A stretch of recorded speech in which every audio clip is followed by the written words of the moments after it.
En esta noche vamos a tener como tema el juicio ante Caifás, o el juicio ante Anás y ante Caifás. En Mateo capítulo 26, versículos del 59 al 68, dice la Biblia: y los principales sacerdotes y los ancianos y todo el concilio buscaban falso testimonio contra Jesús para entregarle a muerte, y no lo hallaron, aunque muchos testigos falsos se presentaban. Pero al fin vinieron 2 testigos falsos que dijeron: este dijo, puedo derribar el templo de Dios y en 3 días reedificarlo. Y levantándose el sumo sacerdote le dijo: ¿no respondes nada? ¿Qué testifican estos contra ti? Mas Jesús callaba. Entonces el sumo sacerdote le dijo: te conjuro por el Dios viviente, que nos digas si eres tú el Cristo, el Hijo de Dios. Jesús le dijo: tú lo has dicho. Y además os digo que desde ahora veréis al Hijo del Hombre sentado a la diestra del poder de Dios, viniendo en las nubes del cielo. Entonces el sumo sacerdote rasgó sus vestiduras diciendo: ha blasfemado. ¿Qué más necesidad tenemos de testigos? He aquí, ahora mismo habéis oído su blasfemia. ¿Qué os parece? Y respondiendo ellos dijeron: es reo de muerte.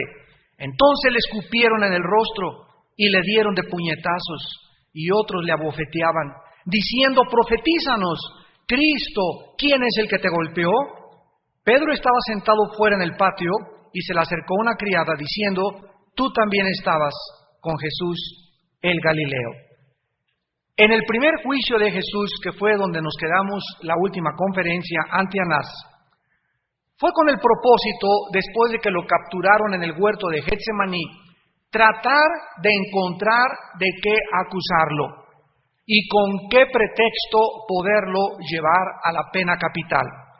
Recordamos que los judíos no podían dictar sentencia de muerte sobre ninguna persona, porque el derecho de la espada le continuaba perteneciendo a Roma.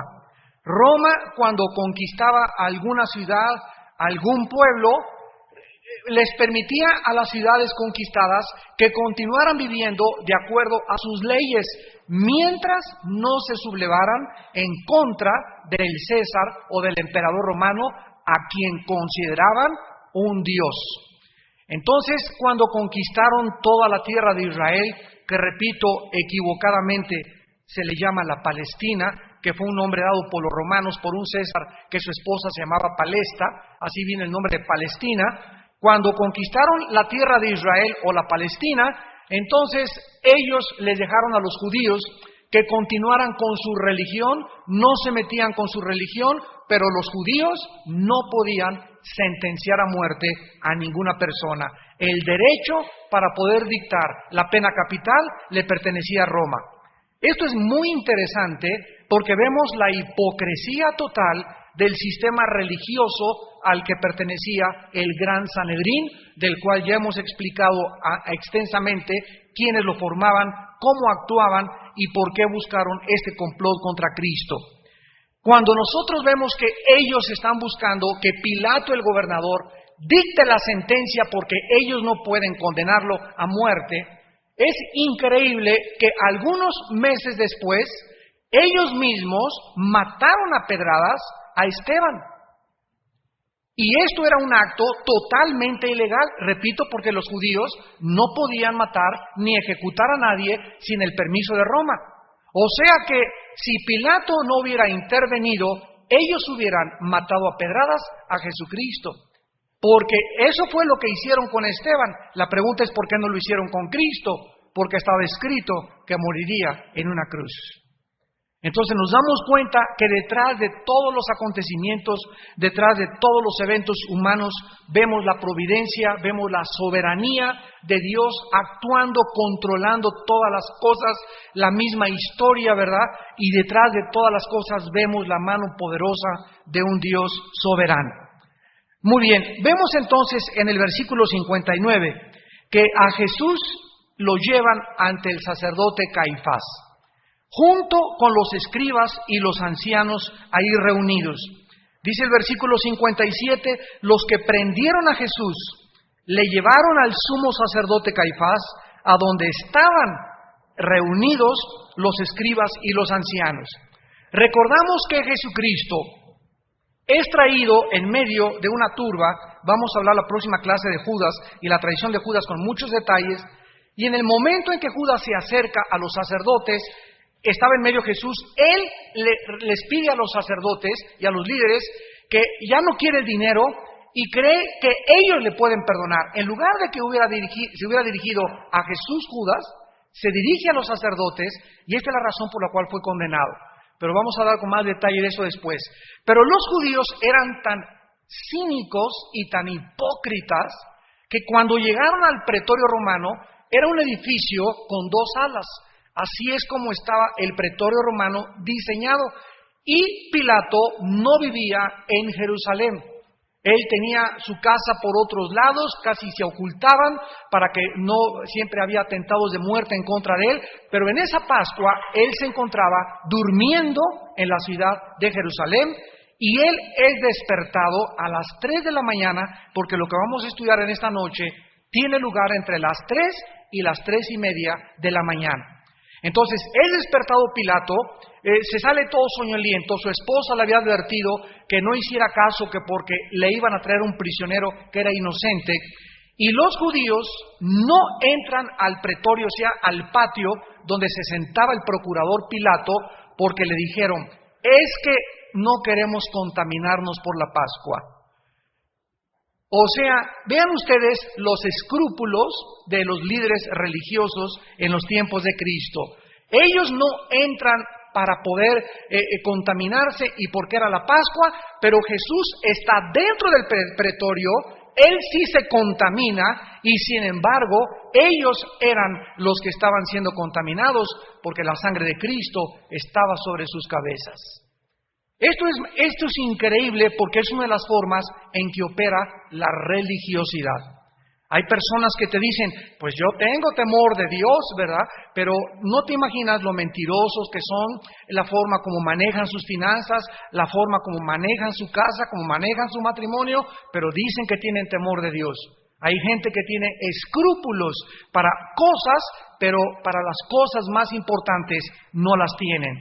Entonces, para este momento, todo el Sanedrín a las 3 de la mañana estaba reunido y esperaban el momento tan urgente porque ya no tenían tiempo de que amaneciera. ¿Por qué? Ya lo vimos, porque si amanecía y Pilato no había dictado sentencia contra Jesús, la turba de la gente y toda la gente que seguía a Cristo podía darse cuenta que habían prendido en la noche, en la madrugada, a Jesucristo y se podían rebelar, podían a lo mejor arrebatarles al prisionero y podían salvarle la vida. Así que el Sanedrín tenía que actuar de inmediato.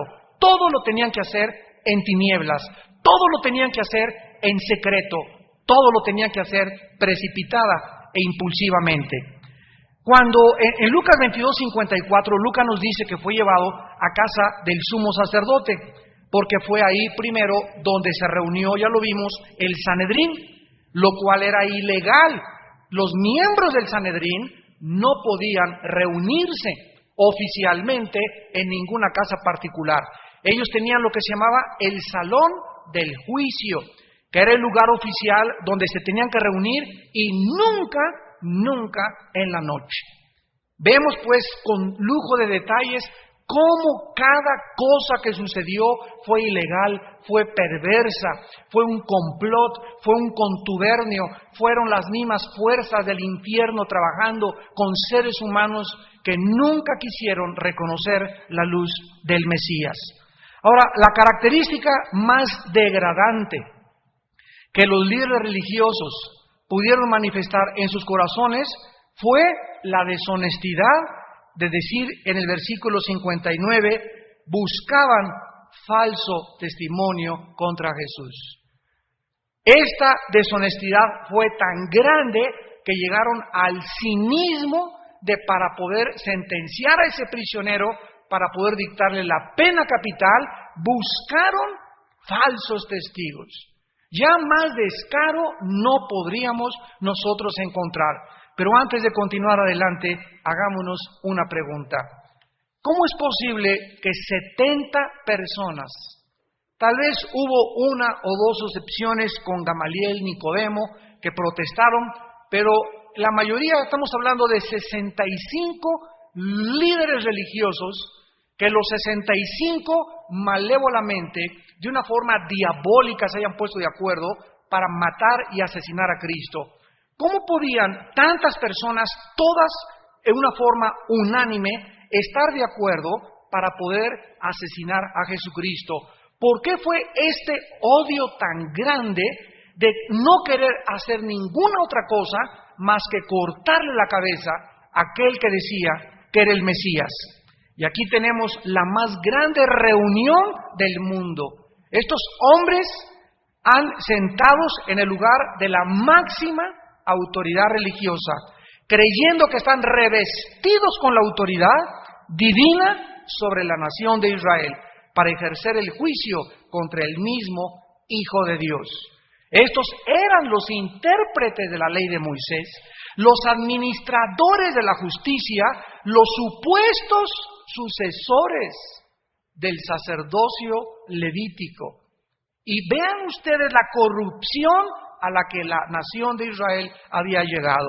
Anteriormente, antes de que el rey Nabucodonosor llegara a Israel y se los llevara cautivos, Jeremías les advirtió a la nación de Israel: porque ustedes se fueron tras de los ídolos, ahora Dios los va a llevar al centro de la idolatría en el mundo, Babilonia, la ramera, la grande. Ahora ellos, por estar buscando los ídolos, Dios los entregaba para que ahora ellos sirvieran a Roma. Roma era el centro de la idolatría en el mundo antiguo, en los tiempos de Jesucristo. Ahora, vamos pues en 3 puntos importantes a investigar profundamente por qué estos líderes llegaron al grado al que llegaron, porque tú y cualquier otro ser humano puede también llegar a este nivel en el que ya no distingues. Escúchame con mucho cuidado. Estamos viviendo una época en el siglo XXI donde los cristianos no tienen discernimiento espiritual. No saben distinguir entre la verdad y la mentira, entre un profeta y un falso profeta, entre un don de Dios y una falsificación de un don de Dios. Y cuando estamos tan llenos y tan confundidos de tantas cosas que están pasando, y tú vas a ser arrastrado, porque dice Mateo 24, los escogidos serán engañados, es porque tú también iniciaste el camino de los fariseos hace 2000 años. Vamos a comenzar en Deuteronomio capítulo 13, Deuteronomio capítulo 13 en el Antiguo Testamento, y veamos que el deber de la nación de Israel, el deber y la responsabilidad, porque todas estas responsabilidades ahora las tiene la iglesia, era que los líderes en Israel debían de guardar de herejías al pueblo. Los líderes tenían que tener la capacidad de detectar así las falsas enseñanzas o los falsos apóstoles o los falsos profetas para proteger al pueblo.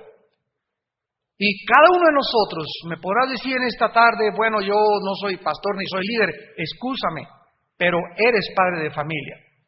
Y tu deber es proteger a tu esposa y a tus hijos de las herejías, de los programas de televisión, de los libros que tu esposa lee, de la filosofía que a tus hijos le están enseñando en la escuela, de poder transformar el programa que nuestros hijos reciben en la secundaria, en la preparatoria, comunismo, la teoría de la evolución, la inmoralidad que vivimos, y todas estas cosas, nosotros somos responsables de protegerlos. Y cuando comenzamos a evadir esta responsabilidad por nuestra negligencia espiritual, por nuestra falta de comunión, de consagración y de integración con el Espíritu de Dios a través de la Biblia, comenzamos a vivir una vida de confusión. En Deuteronomio 13, Dios del 1 al 11 les dio esta ley. Cuando se levantare en medio de ti profeta o soñador de sueños, y ahorita estamos en una época en la que todo mundo, hasta doña Panchita, sueña. Y hermano, le traigo un sueño que traje y le traigo esto, y vi ángeles detrás de usted y esas cosas, y estamos llenos de sueños y de apariciones y de historias y la profecía, y Dios me dijo que te vas a casar con una muchacha que va a entrar con un vestido de azul hoy en la tarde, y cosas de esas, y estamos viviendo en los tiempos más peligrosos de la cristiandad. Cuando se levantare en medio de ti profeta o soñador de sueños, y te anunciare señal o prodigio, escúchame, aunque hiciera un milagro, y si se cumpliere la señal o prodigio que él te anunció diciendo, vamos en pos de dioses ajenos, que no conociste y sirvámosles, no darás oído a las palabras de tal profeta, ni al tal soñador de sueños, porque Jehová vuestro Dios os está probando. Dios, amados santos, va a permitir que gentes se acerquen a tu familia, que gentes se acerquen a tu vida, que gentes se acerquen a tu persona para tratar de engañarte. Y Dios quiere en ese momento conocer cómo vas a reaccionar, cómo voy a reaccionar. Porque cualquier cosa que veamos sobrenatural no necesariamente es de Dios. Métete eso en la cabeza. El hecho de que haya un milagro, el hecho de que veas que una figura se plasma en una puerta, o el hecho de que una persona traiga aquí grabada una cruz con sangre y que los médicos digan que es imposible más que de una forma sobrenatural y nos diga que viene un platillo volador, no importa lo que diga la gente, si lo que tú estás viendo, esa gente hace milagros y lo que dice no se apega al Evangelio de Cristo, no le creas, es un falso profeta. Les voy a dar un ejemplo rápido. Más o menos en 1875-80, había un hombre llamado José Smith en Estados Unidos de Norteamérica. Y él se acercó un día a su esposa y le dice, ¿qué crees, mi amor? ¿Qué cosa? Fíjate que se me apareció un ángel y me dijo que se llamaba Moroni y que debajo de un monte, unas piedras, yo fuera e iba a encontrar 2 tablas escritas en egipcio cuneiforme, que tradujera esas tablas del egipcio cuneiforme para que pudiera Dios darme la verdadera revelación. Escuchen, la verdadera revelación. Y además el ángel me dijo que tú no eras la única, que puedo tener más de 10 esposas. Este hombre fue el fundador de la secta que se llama los Mormones o la Iglesia de los Santos de los Últimos Días. Entonces, el fundamento de este grupo de personas fue que este hombre dijo algo contrario precisamente a Deuteronomio capítulo 13. Él contradecía, porque Dios claramente estableció que era monógamo el matrimonio, un hombre y una mujer, y que no había otra cosa como la poligamia, ¿verdad? Y que no podíamos tener a más de una esposa. Entonces, desde que Dios le trajo a Adán a Eva, no le trajo a Eva a Conchita y a Bertita. Le trajo solamente a una sola mujer. Este hombre contradecía también Gálatas 1 del 3 al 6, donde dice Pablo, si un ángel se les aparece y les trae otro evangelio o les predica otro Jesús que el que les hemos predicado, está bajo maldición. Entonces, qué importante es que el único libro que nos puede ayudar en la vida para sacar a nuestra familia del hoyo, para poder saber quién tiene la verdad, para poder caminar con esperanza, con seguridad, para poder aportarles algo a nuestros hijos, es la Biblia. Y qué triste que no tengas tiempo de leer la Biblia, de estudiar la Biblia, de oír la Biblia, de estar oyendo cassettes todo el día en el tráfico, en el coche, con CDs, ¿verdad? Porque la fe es por el oír y el oír por la palabra de Dios. Entonces Dios le dice estas instrucciones a la nación de Israel que los estaba probando. Versículo 4, en pos de Jehová vuestro Dios andaréis, a Él temeréis, guardaréis sus mandamientos y escucharéis su voz, a él serviréis y a él seguiréis. Tal profeta o soñador de sueños ha de ser muerto. Siempre que tú oigas en la Biblia la sentencia de muerte o la pena capital contra el adúltero o contra el hijo rebelde, tiene en cuenta lo siguiente: cuando Dios dice tiene que morir, el tribunal cósmico del universo está diciendo, en otras palabras, esa persona ha perdido el derecho de seguir viviendo. Y es Dios el que determina desde el cielo quién pierde el derecho de vivir. Y de acuerdo a Dios y de acuerdo a su perspectiva, Él es el único que nos puede decir con exactitud la gravedad de la pecaminosidad humana. Era tan grave un falso profeta en la nación de Israel que Dios dice no merece vivir. ¿Por qué perdió el derecho de vivir? Porque esa persona desviaría a la gente del único Dios verdadero. Esa persona haría un mal gravísimo a los niños, a las mujeres y a la nación que a Dios había llamado para que Él pudiera realmente reinar entre sus vidas. Dice, por cuanto aconsejó rebelión, versículo 5, y trató de apartarte del camino por el cual Dios te mandó que anduvieras, y así quitarás el mal de en medio de ti. La envidia, la religiosidad y el tradicionalismo les robó a los líderes en el tiempo de Jesucristo el discernimiento entre el bien y entre el mal. Ahí estaba ante ellos el Mesías, anunciado desde el libro del Génesis a todos los patriarcas y a todas las tribus de Israel y a través de todos los profetas. Ahí estaba el Mesías enfrente de ellos. Ahí estaba la verdad, ahí estaba la luz. Tú tienes en Cristo enfrente de ti a la única verdad, a la única luz, y la tienes y has oído que Él es Cristo, que Él es la verdad, y algún día te volverás enemigo de la cruz si tú le dejas, le abandonas y comienzas a separarte de la palabra de Dios. ¡Qué increíble! O sea, ¿qué más podemos tener? Tenemos la Biblia enfrente de nosotros, tenemos las evidencias de la Biblia, tenemos a Jesús y como decían los discípulos, si no es Él, ¿quién es?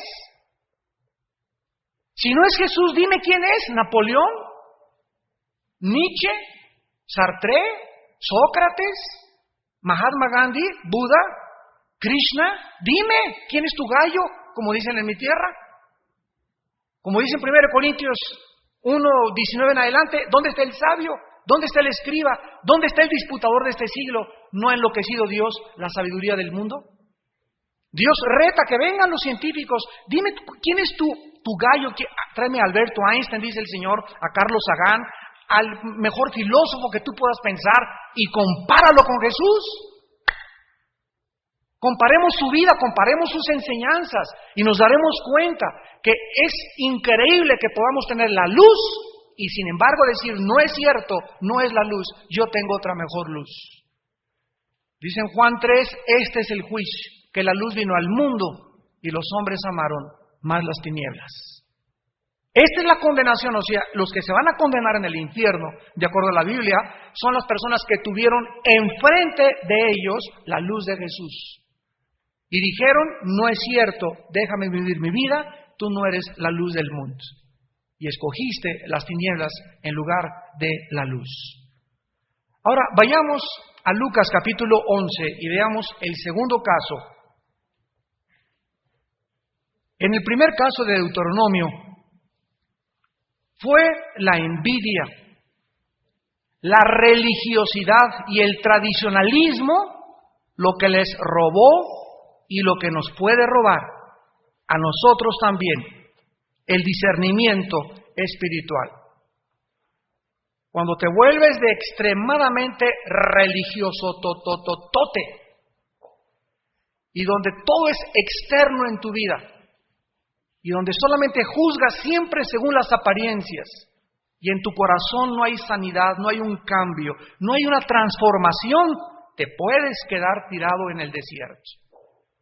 Y otra de las cosas que arruina la vida cristiana es la envidia. Vamos a ver después que por envidia fue la raíz, la envidia por la que crucificaron a Cristo. No querían que nadie usurpara la autoridad que ellos tenían como la máxima religión que prevalecía en los tiempos de Jesús. En Lucas 11, 14 al 20, Lucas 11, 14 al 20, encontramos otra situación donde vemos la raíz del liderazgo religioso en los tiempos de Jesucristo. Estaba Jesús echando fuera un demonio que era mudo, y aconteció que salido el demonio, el mudo habló. Esto nos habla que los demonios tienen control sobre las cuerdas vocales de los seres humanos.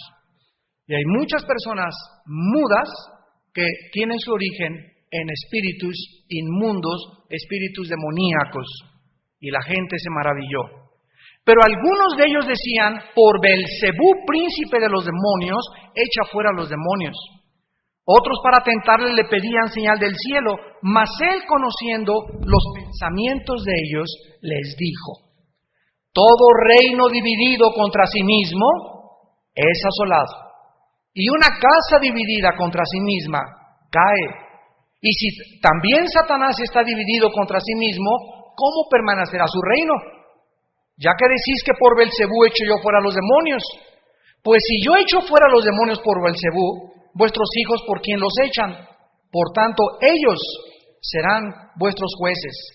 Mas si yo por el dedo de Dios echo fuera a los demonios, ciertamente el reino de Dios ha llegado a vosotros. Aquí tenemos un caso donde los líderes religiosos le están diciendo a Jesucristo que no es Cristo, sino es el diablo echando fuera a los demonios. Entonces Cristo les dice, ustedes dicen que es el diablo el que echa fuera a los demonios.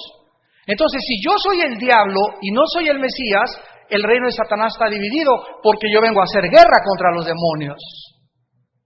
O sea, le está diciendo, no pueden ustedes pensar lógicamente.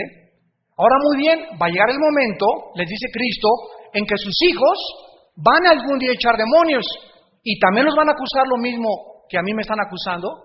También les van a decir a sus hijos que están endiablados porque se ponen a echar demonios.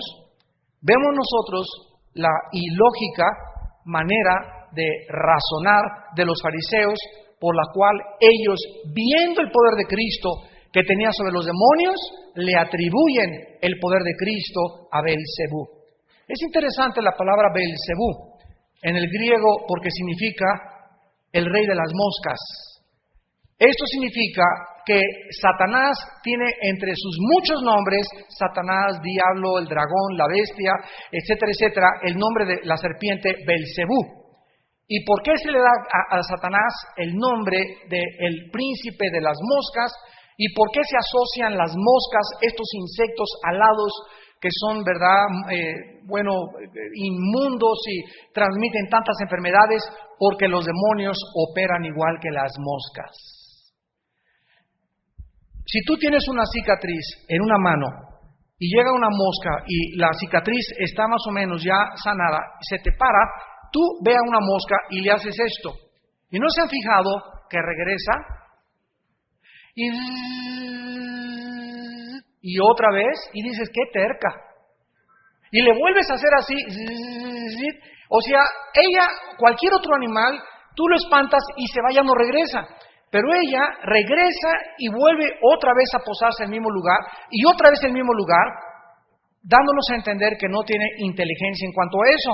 Pero la enseñanza que el Espíritu Santo nos quiere dar es que los demonios operan igual, y cuando un demonio te ataca, escúchame muy bien, cuando un demonio te ataca, y si tú perteneciste al ocultismo o practicaste la brujería, no te van a dejar en paz por un buen tiempo.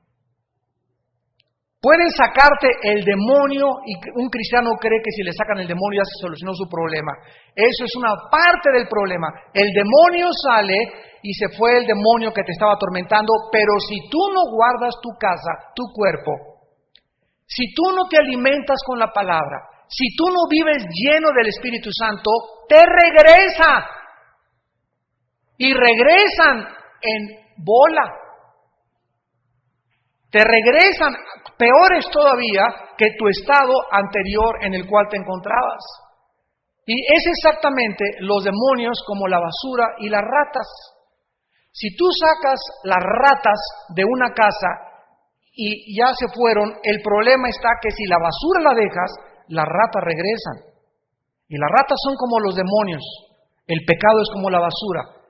Tú puedes sacarle demonios a una persona, pero si la persona sigue sucia en su vida, guardando la misma basura, las ratas regresan otra vez a su nido. Pero si tú sacas la basura de tu vida y limpias tu vida y purificas tu corazón y llevas una vida sexual limpia, pura y transparente, los demonios no tienen parte en tu vida. Quiero decirte que la puerta más grande para los demonios es la inmoralidad. La inmoralidad está abatiendo, devastando a la humanidad entera. La inmoralidad. Y como el diablo sabe que cuando tú ves una revista, no la puedes dejar de ver y vas a brincar a otra película y a otra, y de repente la pornografía es como una adicción peor que la heroína. La pornografía hace a la gente adicta al sexo y cometes cada vez hechos más y más degradados y buscas cosas que te satisfagan más hasta que llegue el momento en que te das cuenta que ese monstruo que tienes dentro de ti, le has dado de comer y le has dado de comer y le has dado de comer y te tiene totalmente abrazado hacia un monstruo invisible y no puedes escaparte ya y comienzas a vivir lleno de culpa, llena de vergüenza, llena de paranoias, llena de irritabilidad, llena de odio, no encuentras satisfacción sexual en tu matrimonio. ¿Por qué? Porque comenzaste a creer que podías darte la libertad de ver de vez en cuando una película pornográfica. Y eso de vez en cuando es como un cigarrito de vez en cuando, un traguito de vez en cuando no te das cuenta, caíste en la adicción. Y así cayó Sansón, y así cayó Saúl, y así cayó David, y así cayeron los grandes hombres que Dios nos muestra en la Biblia, porque descuidaron su vida y su pureza sexual. Y en tercer lugar, bueno, antes de pasar aquí a la tercera parte, vemos en segundo lugar que aun cuando la mayoría de los líderes religiosos, en este caso de Lucas, fueron testigos del poder milagroso de Jesucristo, le atribuyeron a Satanás las obras de Jesús.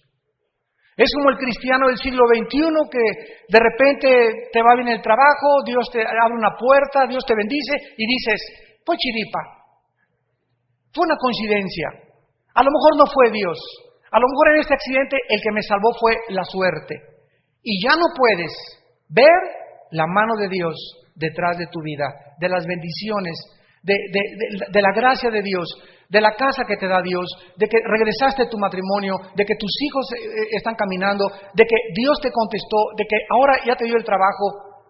Oh alma mía, bendice a Jehová y no te olvides de ninguno de sus beneficios. Salmo 103. No nos olvidemos que todas las cosas que nos rodean provienen de Dios, de la bondad de Dios, de la misericordia de Dios, para que tú te vuelvas a Él. Pero si después de estas cosas te endureces, vuelvo a repetir, llegarás al punto al que llegaron los líderes religiosos en la época de Jesús. Miren ustedes en Primera de Juan capítulo 4, Primera de Juan 4, versículos 5 al 6. 5 al 6, lo que el apóstol escribió. Ellos son del mundo, por eso hablan del mundo y el mundo los oye. Nosotros somos de Dios. El que conoce a Dios nos oye. En esto conocemos el espíritu de verdad y el espíritu de error. ¿Quieres tú saber distinguir entre la verdad y la mentira? El que camina cerca de Dios y en comunión con Dios, sensibiliza su espíritu a la voz de la Biblia. Pero si tú eres una persona que vas cuando tienes un problema y le pides consejo a tu suegra que no es cristiana, a Walter Mercado, a la doctora Corazón, a tu tía, no importa a la persona que sea, si la persona no vive en la Biblia, la que te está aconsejando, no estás distinguiendo ni separando el espíritu de verdad y el espíritu de error. Ellos son del mundo, por eso hablan del mundo y el mundo los oye. Cuando tú oyes el consejo del mundo, ¿qué estás haciendo? Traicionando la voz del Espíritu de Dios.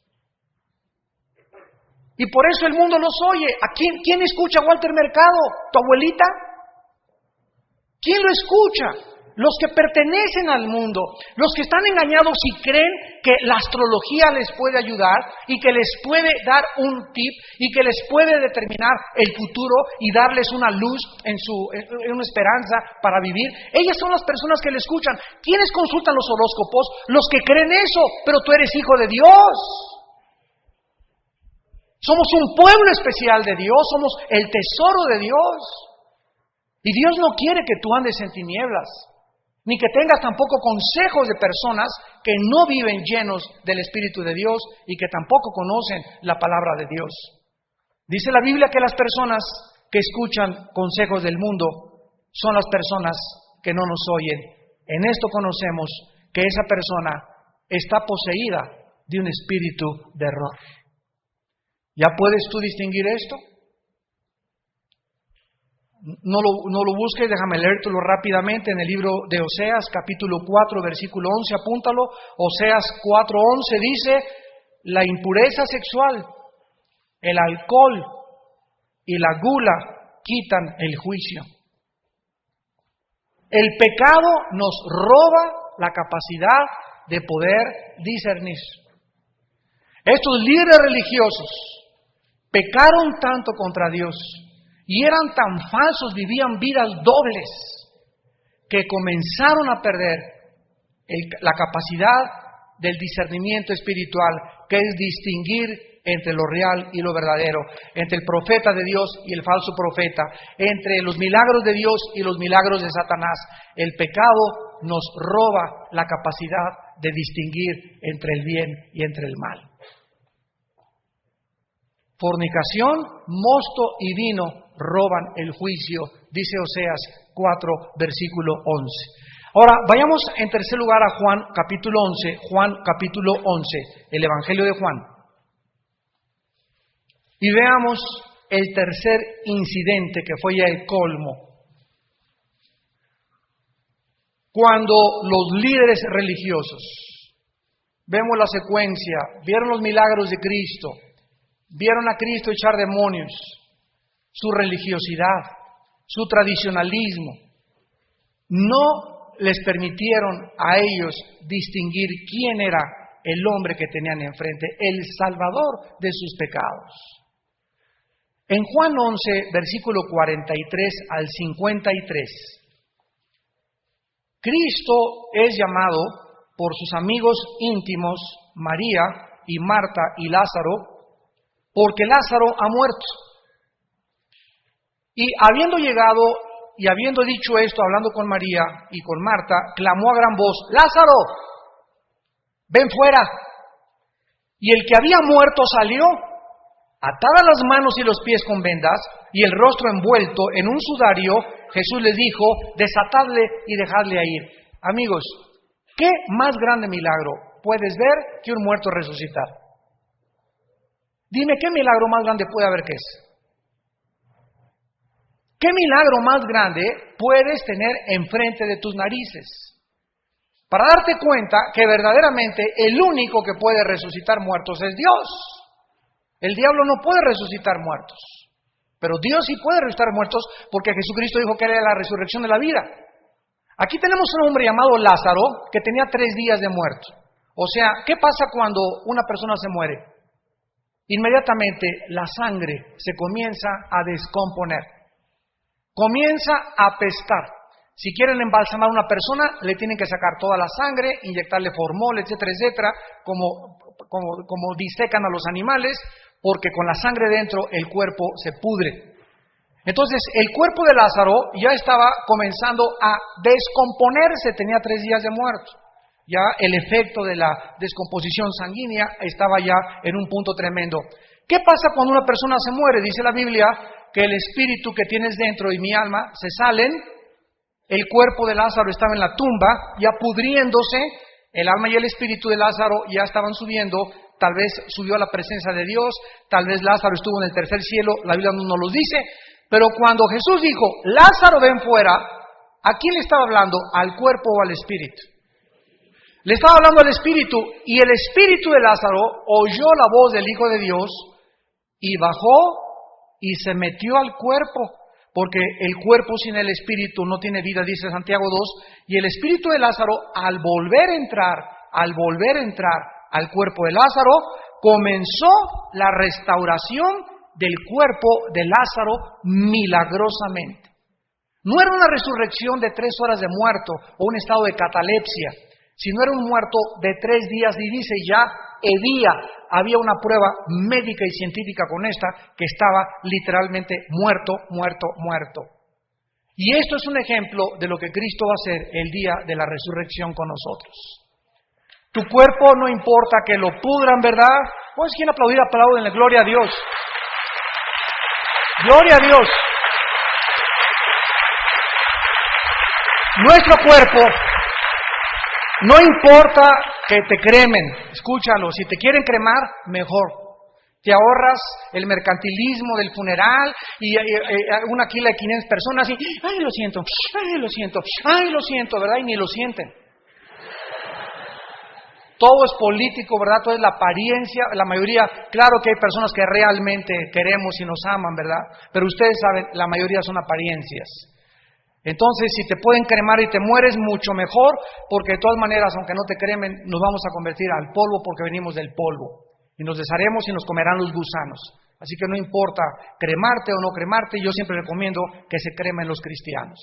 Más rápido, más fácil y más pronto vendrás por ti el Señor. Cuando nosotros deshacemos el cuerpo y vemos cómo comienza a pudrirse el cuerpo, vemos que el Espíritu entra y restaura eso, y eso es lo que Cristo va a hacer con nuestras vidas.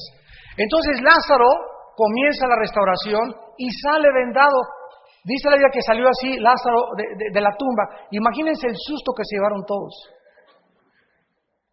Y cuando Lázaro sale vendado, Cristo pudo haber dicho que se le caigan las vendas. Así como le dio la vida, que se le caigan las vendas. Pero Él dio la vida y le dijo a los discípulos, ustedes quiten las vendas. Esto es un cuadro del discipulado. Cuando nosotros somos llamados por Jesús y nos resucita espiritualmente, salimos así todos atabotes, ¿verdad? Unos de drogas, otros de pornografía, pero todos estábamos presos. Él vino a llamar a los cautivos. Y cuando Jesús dice, quítenle las vendas, es la labor de la iglesia quitar las vendas a los que salieron de entre los muertos, que son todos ustedes. Cada vez que tú vienes a un estudio, se te caen vendas, y vendas, y vendas, y vendas. En la proporción que entra la luz, salen las tinieblas, y cada día sientes y conoces más confianza en aquel que te llamó a servirle, a adorarle y vivir para Él.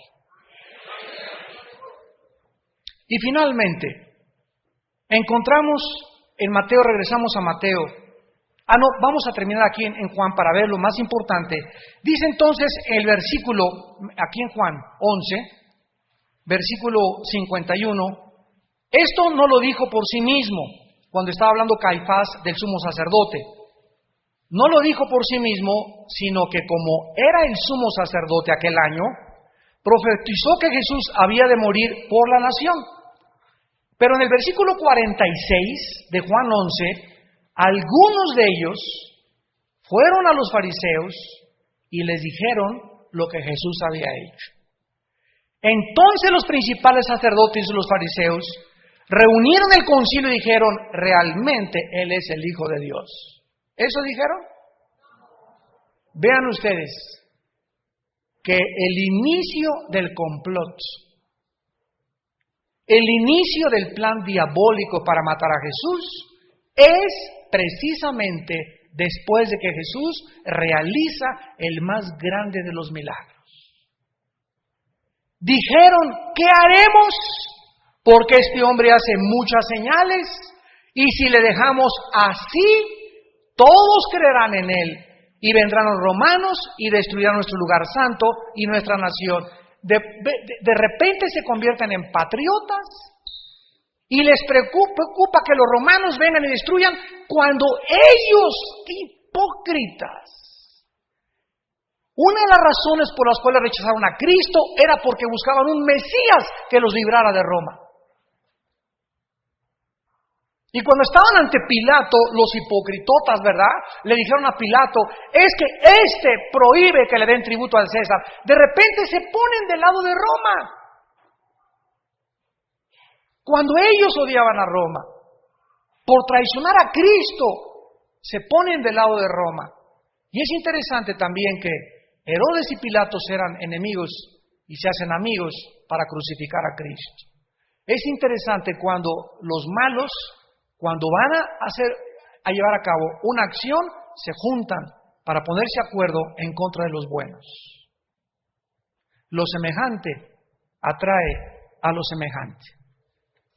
Y terminamos con esta acción tan horrenda y tan hipócrita de ellos, porque encontramos que esta decisión a la cual llegaron hizo que el sumo sacerdote, en el versículo 65, dice la Biblia de Mateo capítulo 26, versículo 65, el sacerdote rasgó sus vestiduras diciendo, ha blasfemado.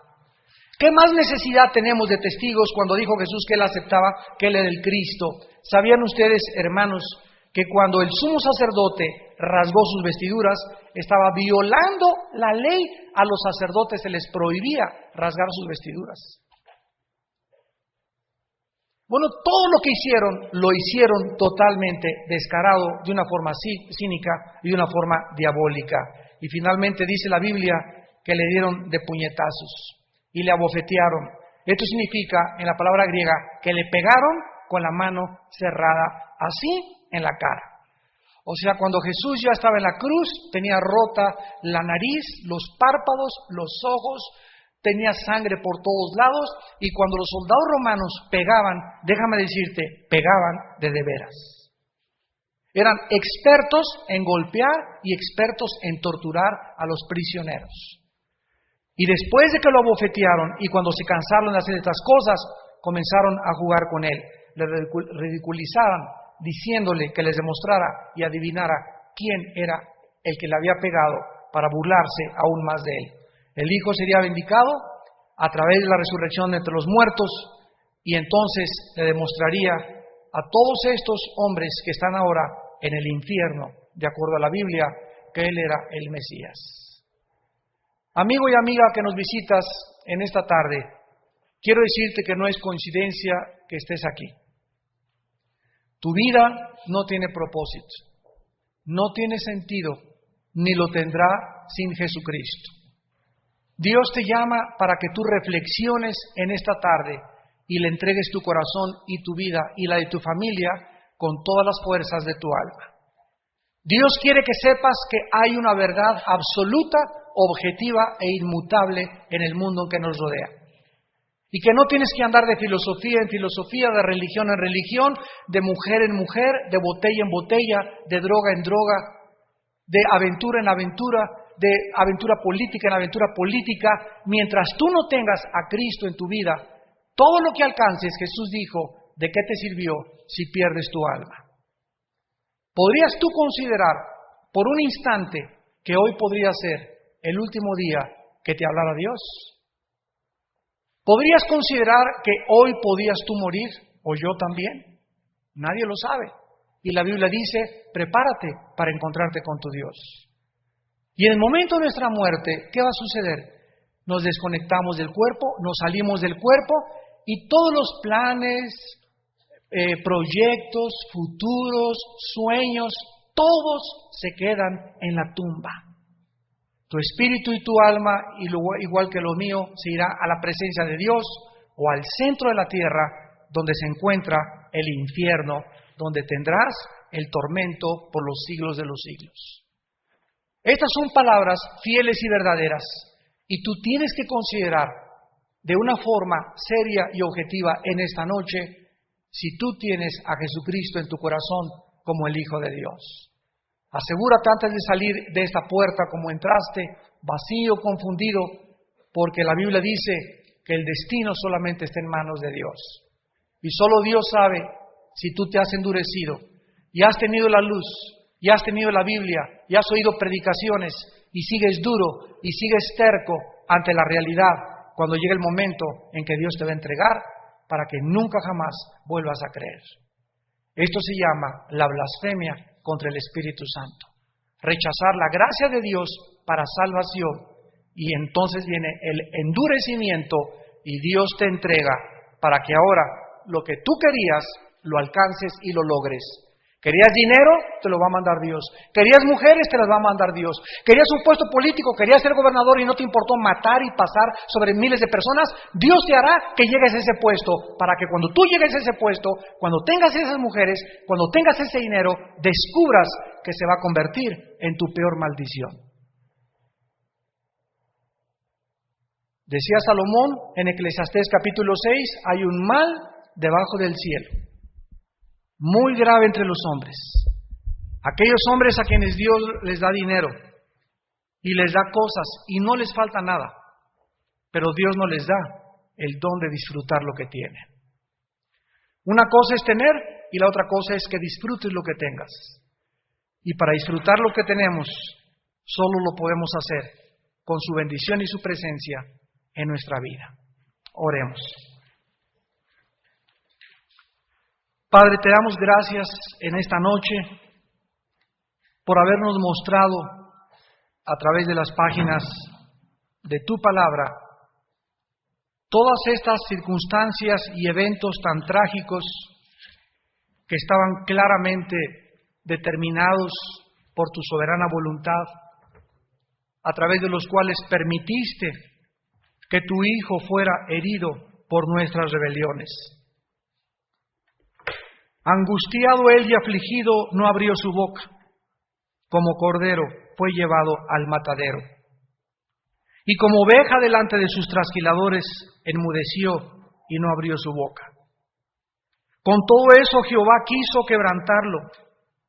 Jehová quiso quebrantar a su Hijo, sujetándolo a sufrimientos, para que cuando haya puesto su vida en expiación por el pecado, Él vio linaje, vive eternamente sentado a su diestra, y la voluntad de su Padre será en su mano prosperada. Jesús vio el fruto de su aflicción, de su alma, y quedó satisfecho. Y por esta razón, Él está sentado, reinando junto a su Padre, sobre toda autoridad, sobre todo reino, sobre todo principado, sobre todo nombre que se nombra, porque Dios le dio un nombre que es sobre todo nombre, porque Él fue a una muerte, y muerte de cruz, y después Dios le exaltó a su presencia. Gracias por enseñarnos, Padre, que antes de la corona es la cruz. Y es necesario que a través de muchas tribulaciones entremos al reino de Dios. Es necesario que comprendamos que el sufrimiento purifica el corazón y que muchas veces es lo más importante para nuestra vida. Gracias, Jesús, porque vienes pronto y tu iglesia te dice: ven, Jesús, Maranata, ven pronto, Hijo de Dios. Tu pueblo te espera y te anhela. Contamos los días y porque tenemos esta esperanza, purificamos nuestro corazón todos los días también. Porque tú amas la santidad y la verdad en secreto. Y a los que temen tu nombre, les darás a conocer tu pacto, y ellos se gozarán y se alegrarán, porque han descubierto que en la santidad se encuentra la felicidad verdadera. Tú nos estás viendo por la televisión y donde quiera que tú te encuentres. Si tú en este momento quieres invitar a Cristo a tu vida como tu Señor y tu Salvador, dile estas palabras. Y también los que estamos aquí sentados, Si alguna persona quiere invitar a Cristo a su vida, en esta tarde, dile estas palabras ahí desde donde te encuentras.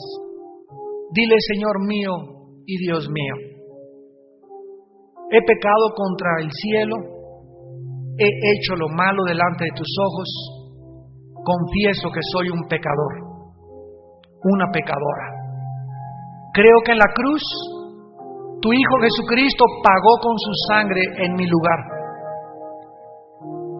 Y tú me das el perdón gratuitamente de mis pecados por causa de su justicia y de su muerte en la cruz. Señor Jesucristo, te invito en este instante a entrar a mi vida como mi Salvador. Quiero conocer el propósito por el cual nací. Quiero tener seguridad y convicciones en mi vida y descubrir que sobre todas las cosas y sobre todos mis sueños, sobre todos mis planes, sobre todos mis proyectos, el más grande ahora es conocerte, porque esta es la vida eterna, que yo te conozca, a ti, Padre, y a tu Hijo Jesucristo. Te invito, Jesús, a que entres a mi corazón y que me transformes en la persona que tú quieres que yo sea, porque te lo pido en el nombre de Jesús. Amén.